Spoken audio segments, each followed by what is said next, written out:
So, ladies, I have another devotion, I guess you could call it. This is really a letter to the editor, but if it makes you depend on Christ, then we'll just call this a devotion. And I title this The Silent Partner. This was published in our newspaper here where we live several weeks ago, but I thought you would want to hear what I wrote. So here it is. As is true to form, the vast majority of the media appear to be oblivious as to what is really happening behind Russia's ongoing annexation of the once sovereign country of Ukraine. For one need no look further than China. I suppose you could call them the silent but far more powerful partner in what is currently happening in Russia, a testbed of sorts for its future war against the United States.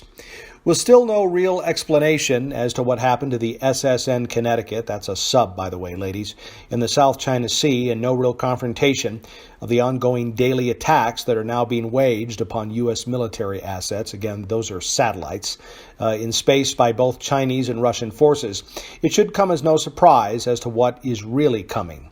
With the manufacturing base of the United States greatly depleted and running well over $3 trillion annual federal deficits each year, together with $1 trillion trade deficits, the U.S.'s advantage over China has now all but evaporated. Since the late 1870s, the United States has more or less enjoyed unquestioned economic superiority in the world, but that has now changed. What you see happening in Eastern Europe is likely the beginning of a real war. Not just some limited theater conflict, but one that may encompass the United States and quite possibly defeat us. With both the Democratic and Republican parties continuing to spend us into grotesque, mutilated oblivion, China is arming for an offensive war against the United States, and at a record-breaking pace. From its Navy and Merchant Marine forces that are now adding 3 new ships a week, to its air, land, space, and nuclear forces, which are growing numerically and technologically at an accelerated rate. I know that I've spoken about God in previous letters, and again, I realize that some may think that He, that is God, is a thing of the past, and that we know better, and that America can power out of any scenario.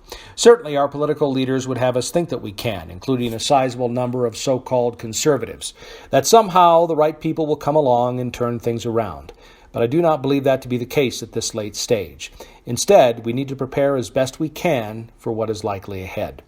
I believe in the long run that the preparation for people in all walks of life, including our failed political class, will be about seeking and knowing God, because very soon now it will likely be revealed to us that our cries to Him are the only true hope, both for ourselves and our country.